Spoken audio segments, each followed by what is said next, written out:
Part 1. Kenji. My Eternal Hate.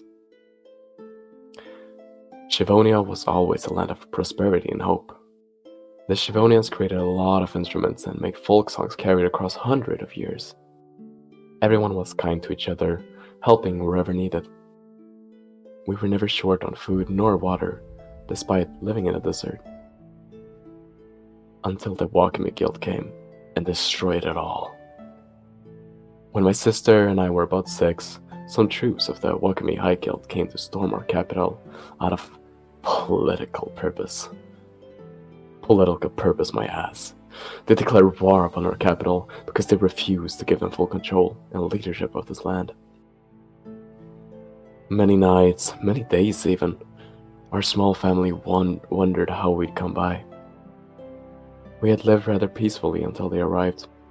We didn't really worry about money in any way, neither did we ponder about tomorrow.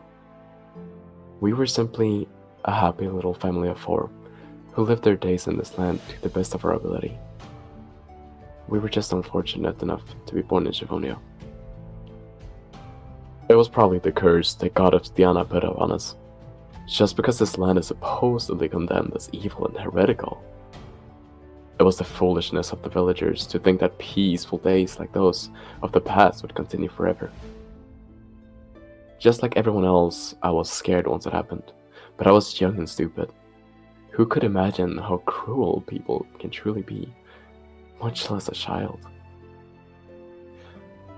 It was that one night, nobody saw it coming, but we almost died. We were 14. May I damn our goddess Diana, we were literally just 14. Some of them stormed our house out of spite, set it aflame, and left laughing, like they have never had more fun in their bleak, miserable lives. It didn't take long before the flames caught the entire house on fire. One of the guards tried taking Kiana away amidst it all, but Mother jumped to her rescue. Next thing I knew, I saw her eyes glinting at me in total horror from the floor, a trail of blood painting the wooden planks and a ceiling in a deep, sticky crimson. Her beautiful face, as I remembered it, was slowly transposed over and replaced by the now distorted countenance, twisted in pain and indignancy.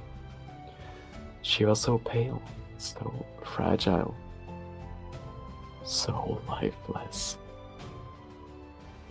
The guard had swiftly severed off her head, her torso limp, crushing to its knees and falling over, painting the wooden floor that used to be so beautiful in a deep, seeping red.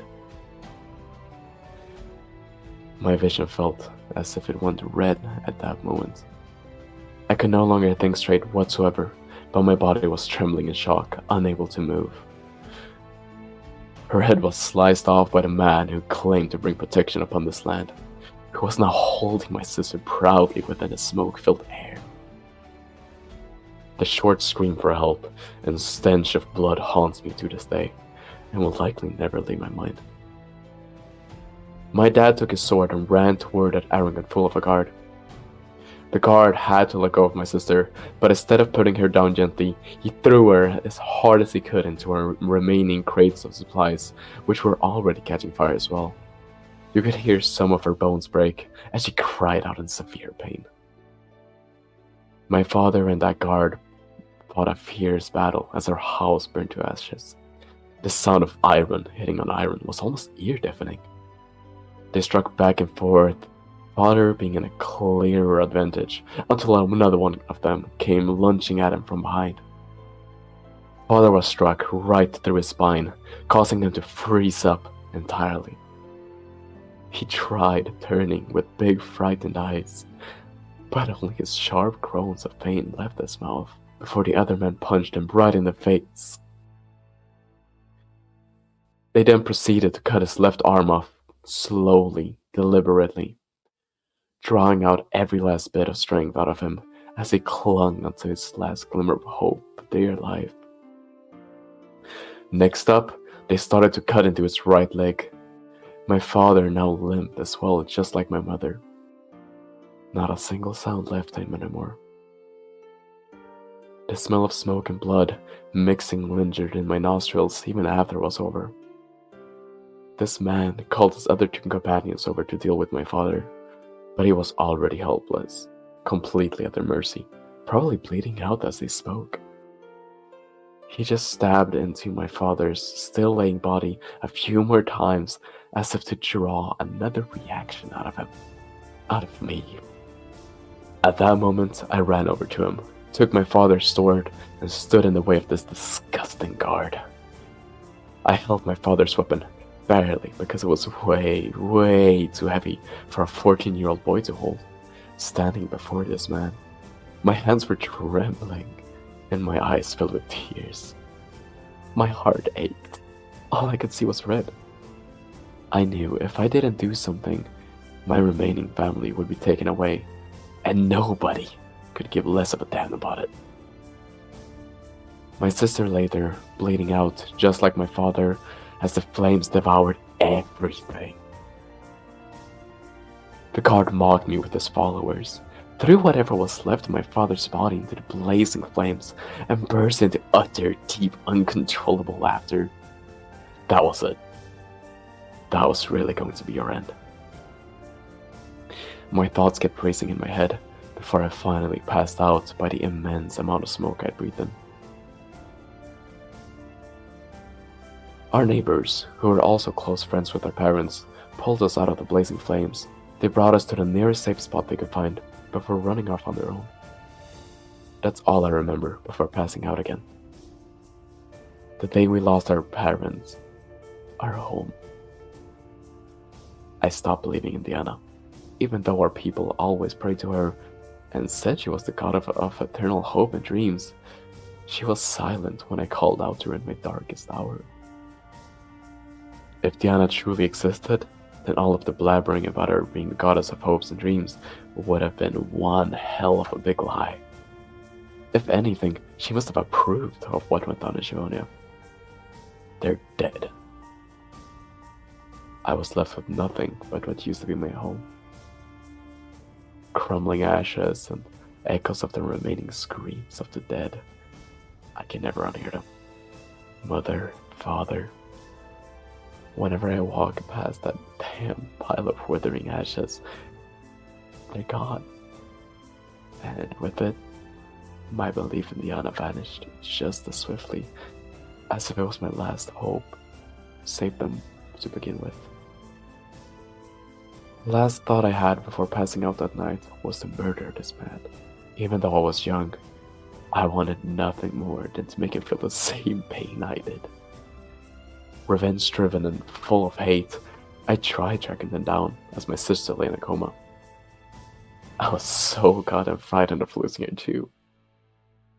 All of our family savings were either burnt or kept by the Shivonian Guild, but they were too corrupted by the Wakumi Guild. They refused to give me the money I needed to save my sister. My poor sister Kiana. She was all alone, covered by what clothes were left in the nearest healing camp I could find. If you can even call them that, since they resembled rags more than anything. There were few willing to help her. One of the doctors there stitched together most of her critical wounds, but if I failed to bring the money, Kiana was sure to be doomed. The remaining vitality was at the precipice of being exhausted, uncertain whether she would make it through the next day. The bleeding had been stopped, yet her internal damage was far too substantial for anyone to quickly heal it. Wrath makes you do the most atrocious of things. I came to realize this when I infiltrated the main camp of the Wakumi Guild's followers. I stole almost every last piece of gold, almost undetected, until a child my age spotted me. He screamed at the top of his lungs, "Shivonians come in our camps!"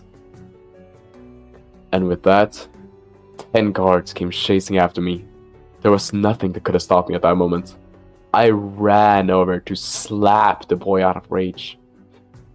A guard grabbed me by one of my tails and yanked me back, but I clawed him right in the face and ran off. They couldn't catch me, but for my heart, it was a different story.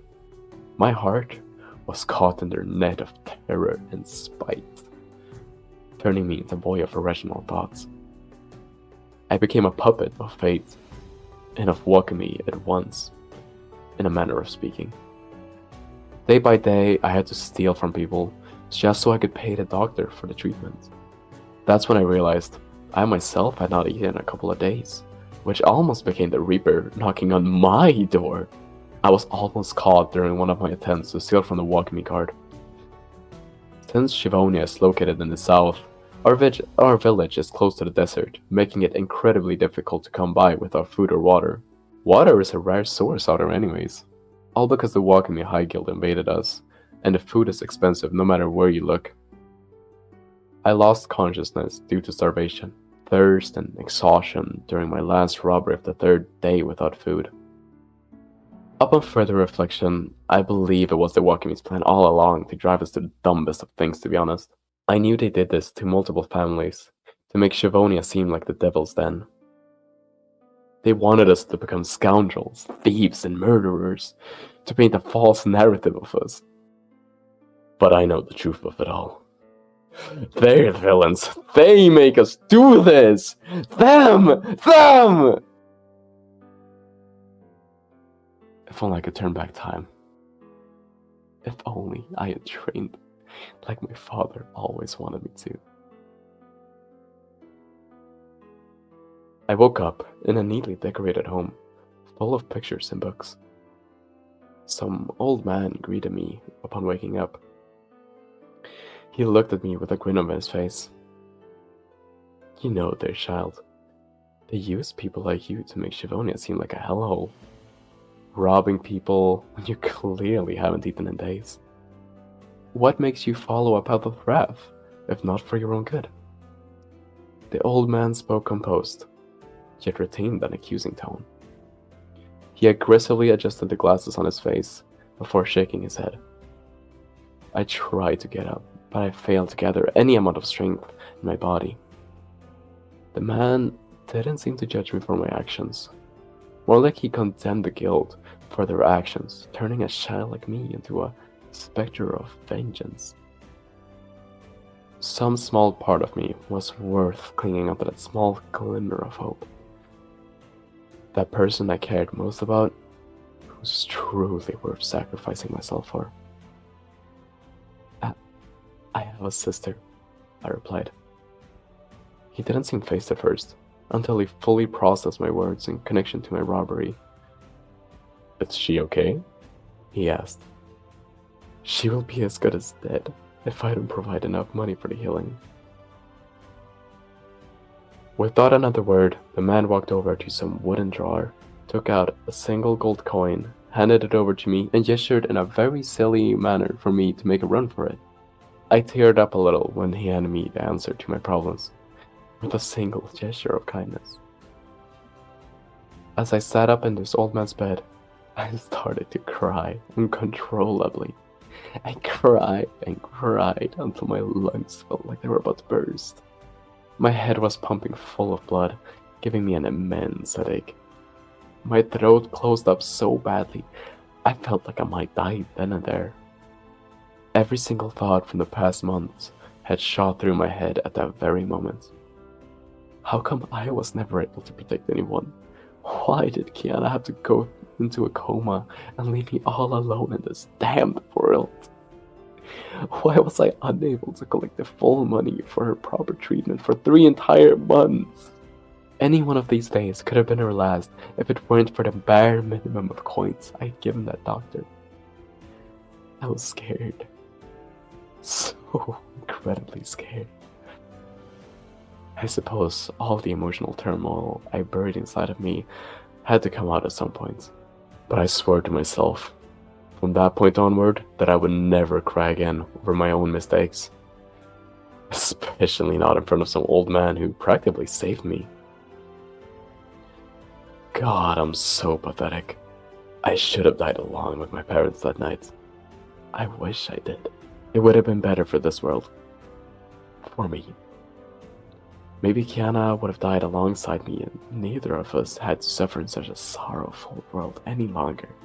The man gave me a small supply of food and water, then saw me off. I don't think I've been this grateful to anyone before. He was a really kind man, offering help for nothing in return. I don't think my sister could have survived without that gold coin. That day, as I rushed to the doctor with tears in my eyes, I felt as if everyone were staring at me, as if I was carrying the weight of the entire world on my shoulders. My heart was pounding so hard inside my chest. I thought that I might pass out once more. When I arrived by Kiana's side and gave that man the gold coin, he told me that she was going to be awake and healthy again by the end of the day. No doubt about it. She gained consciousness that very afternoon and ate to her heart's content all the rations we had left. I never thought I would wake up again. To be entirely honest, I never dared imagine living another day. I barely even remember that night in our house. My brother told me I was out for 3 entire months afterwards. I hated the sad and hurt look in his eyes. I could never bear to see anyone disheartened or upset, so much so that it somehow made me feel torn inside every time. My mother used to praise my way with words and my emotional empathy for others at my young age.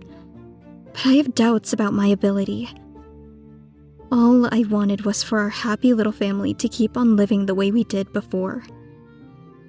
I didn't want to accept their death, nor that I was the cause of Kenji's suffering all this time. It was my fault, that's all I know. It was me. My fault. I never once soaked in self-pity like this before. Yet recalling my dazed memory, I can't help but frown. My dearest brother, why did you persist in trying to save me? You wasted your time attempting to aid the one responsible for their death. I wish I could take a look into his head. Is he blaming me? Is he also blaming himself? Does he hate me now? What if— I'm glad you're finally awake. I'm so glad. Kiana, please don't leave me like that again. Those were the first words Kenji had said to me after my coma. I was never more happy to hear my brother's voice than this very instant. Tears rolled silently down my face as we hugged. It was our birthday while I was out, so we never had the chance to celebrate. We're twins, after all. And he was out there working his butt off during our birthday. I swore to myself from that day I would protect him, no matter what. Never again will I let him have that sad look in his eyes, even if that means I must deny who I really am. I won't let him endure as he did ever again. I'll make sure whoever we meet will only get to see what is truthfully right. If someone dares touch my brother, I'll show them true suffering. I'd do anything for my brother, truly. I attempted to make him smile over and over again with completely out-of-pocket jokes or stupid magic he would find in the streets. I would do this on the daily just to bring back that old happy demeanor out of him. I would try any method I could just to see him happy once more. Over time, it did seem to work. I know he can see this facade I'm putting up, but I also know he appreciates my efforts nonetheless. We discussed getting a job a few days later, but nobody wanted 2 small kids in their shop, especially if they knew we were targeted by the Wakumi High Guild. Nobody dared take us in the mere morale of their shop. My brother started teaching me how to steal, and I was an absolute talent in the art of pickpocketing. I swiped every single person in sight, without so much as a blink of an eye. If only Kenji wasn't so good-hearted. He's still concerned about everyone else and said I shouldn't pocket everyone and everything. How naive of him. We would have died if it weren't for my natural talent. Weeks elapsed, which subsequently turned into months. We started to take on the forms of shadows in this forsaken city. We swindled for a living. That's when it started happening. The Wakumi High Guild lashed out like rabid dogs, and tried taking the entire city. Kenji and I decided we needed some sort of shelter. We started forming a guild of our own. We took all our closest thieving companions with us, and asked every local for their support. All of them joined our guild, except those who were fully corrupted by the Wakumi Guild. We took all our strength, time, and resources to keep this guild as safe as possible. We formed our own little alliance of villagers against Wakumi and tried rebelling against them to drive them out of our village. Failed terribly. We tried overtaking them, but little did we know they were already far ahead of us. They set up a trap, then proceeded to kill a lot of the Shivonian villagers until very few of our original rebellion were left. Afterwards, they claimed the name of our guild and made it seem to be the whole of Shivonia's will for people to enjoy robbing and street fighting. They ruined our image and even took the options of fire we had left to fight back against them. They're the definition of cruel, and I despise every single one of them. Since our rebellious guild of Shivonia now belonged to Wakumi, we were basically doomed to follow their rules. If we leave the Shivonia Guild, we will be left with absolutely nothing. They will kill us too. The only other way to live is by switching guilds. I don't know too much about guilds, or so I would like to say. But I was young and stupid, and I didn't know what I truly should have done. Years passed and we lived under the influence of Wakumi, abiding by their view of the Shivonians, by infiltrating their ranks and climbing the ladder. We lost everyone once more, so what was left for us to do? Fight? We would not have lasted longer than 5 minutes with our strength. A few years after we lost our guild to Wakumi, we decided to become traveling merchants. We traveled to the Maura Guild for more intel, but we mainly failed when finding jobs, since we were from Shivonia. Nobody trusted Shivonians after the Wakumi High Guild's masking of our images. Another main problem was that it was cold. Since Maura lies in the northern mountains of this planet, Kenji and I both froze a lot. Not only that, but the Maura Guild was actually worse.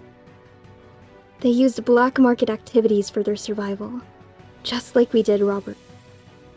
Their black market activities soon became interesting to me and my brother, since they were the only ones who were willing to give Shivonians like us jobs.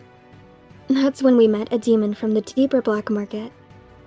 We discovered that there was a whole underground system led by them, who were pulling the strings in the Maura Guild. It was always uncanny to me how much influence demons have on Maura. They provided underground tunnels and warm areas with their magic, making entire safe houses, so to speak. Something was tugging at my conscience whenever we returned to any of them, like a strong magical force, pulling at each and every single string of my consciousness. The presence of demons made our lives a living hell, while also making it a hell of a comfort. The Maura Guild was overtaken by the Wakumi Guild, influencing the black market and bringing it to a halt. What they didn't know was that demons were a separate entity within the Maura Guild, led by others as well. Hence the mention of a deeper black market. They had different systems and laws, allowing them to trespass right under the Wakumi Guild's nose. They continued their black market activities here and there, disregarding the guild's authority and staying faithful to their own desires. It's comparable to Escadar, the only faction untouched by the nasty grasp of the Wakumi Guild. We joined the Maura Guild because of their leader, Archiva, since we tried becoming part of the main organization with our thieving skills. They declined us soon after a competition of stolen goods went down, and we were left with nothing once more. No leads for a new job or home at all, or so we thought. Archiva teleported us into his headquarters by the end of that stupid competition, recognizing our untapped potential. He invited us personally to join the Demons Maura Guild free of charge. live under their protection, and him personally owing us a favor in exchange for knowledge. Knowledge is truly valuable in this world, especially when it comes to demons. Kenji and I were both certain this demon would kill and roast us if we were to refuse. Yet curiosity struck the both of us. We proceeded to ask what knowledge this demon leader was truly after, since he picked out 2 to complete the street. He could have taken a scholar, some wise old woman with a bunch of books, or someone with royal blood. With all the power he has, yet he chose us. You ask what I want. Very well. I wish to understand human emotions, Was his answer. He wanted us to teach the demons his side of the Maura Guild, how human emotions truly work.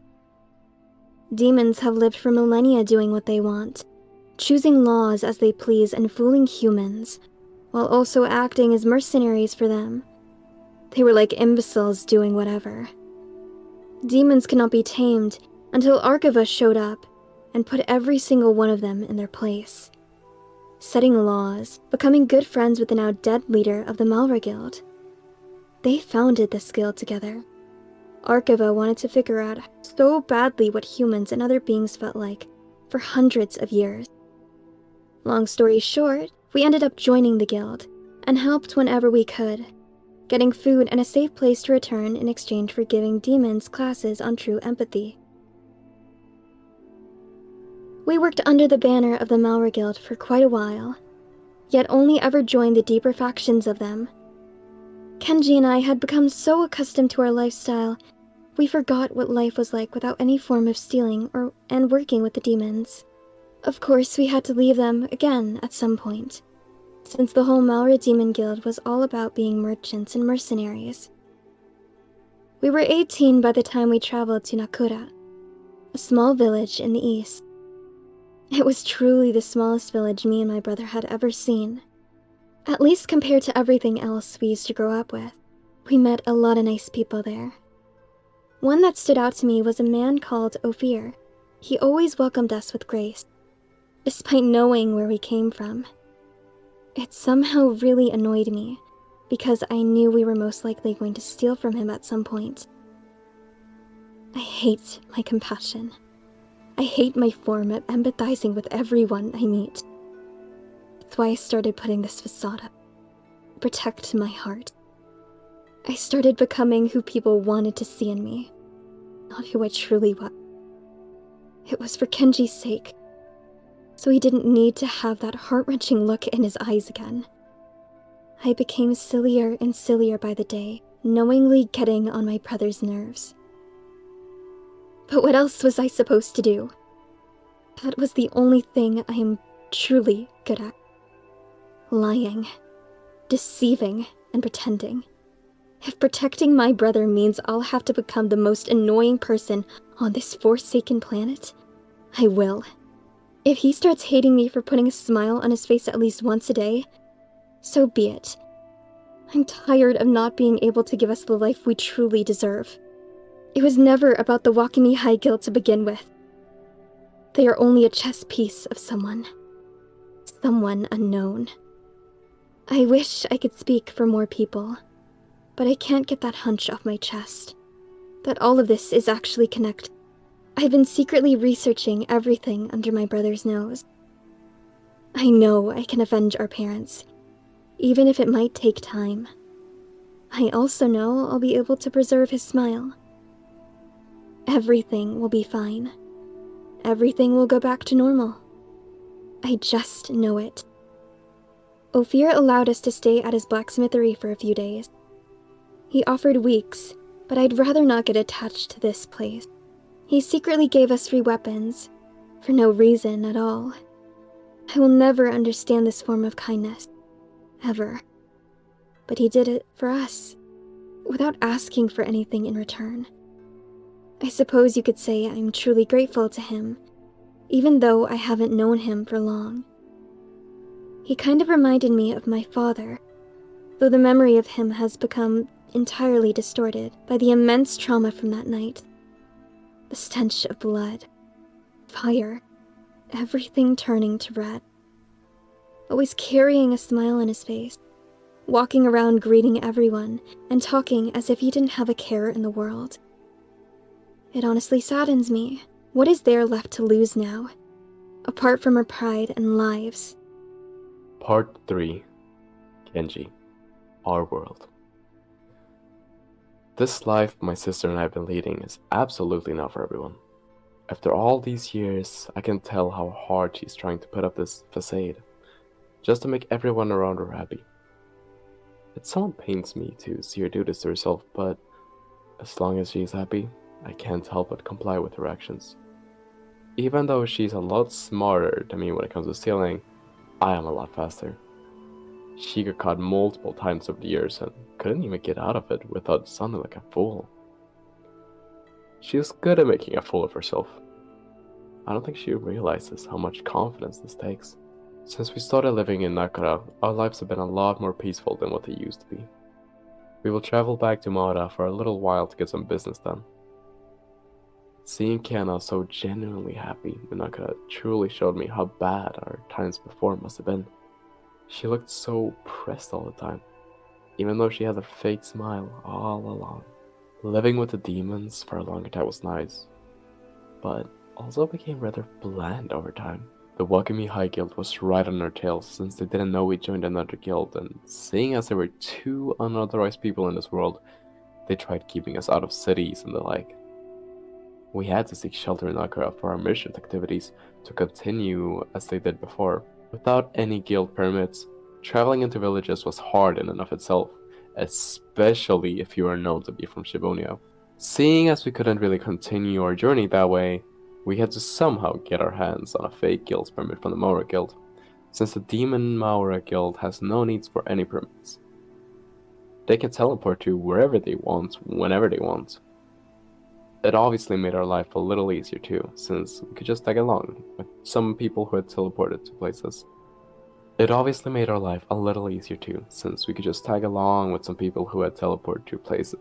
Yet at times we had to return on our own after the demons would abandon us, which was anything but. Kiana and I continued to live our lives as traveling merchants, and before long, we came to realize how nice our small little world was becoming. We finally started living for ourselves. Even though we had to steal, we started making friends with a lot of people in Nakura and Maura. Years passed and we actually thrived with our businesses. Maura remains mainly under the Wakumi High Guild's watch, despite the safe zones of the demons, so Kiana and I had to leave once more. But we will try to actually get guild permits by joining the Eskidar Guild. Eskidar shall be our new destination. Ofer has personally recommended us to go there, since Eskidar as a whole remains untouched by Wakumi. It's also in the north, and a huge capital at that. We will start our journey very soon. Until then, we'll have to bid farewell to Ofer. He offered us a great deal the other day. We shall take his old companions in exchange for some new weapons. Since we are on the way there anyways, this is really profitable. I'm glad we met him. Hopefully, his companions are also as nice as him. I don't really trust anyone besides Kiana anyways. I have always liked Ophir a lot, but saying goodbye was truly hard.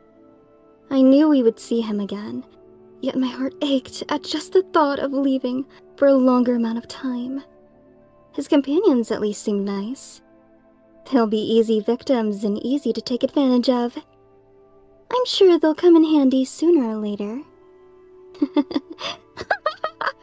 Old fool. Of course we won't fully rely on his deal. He should have known.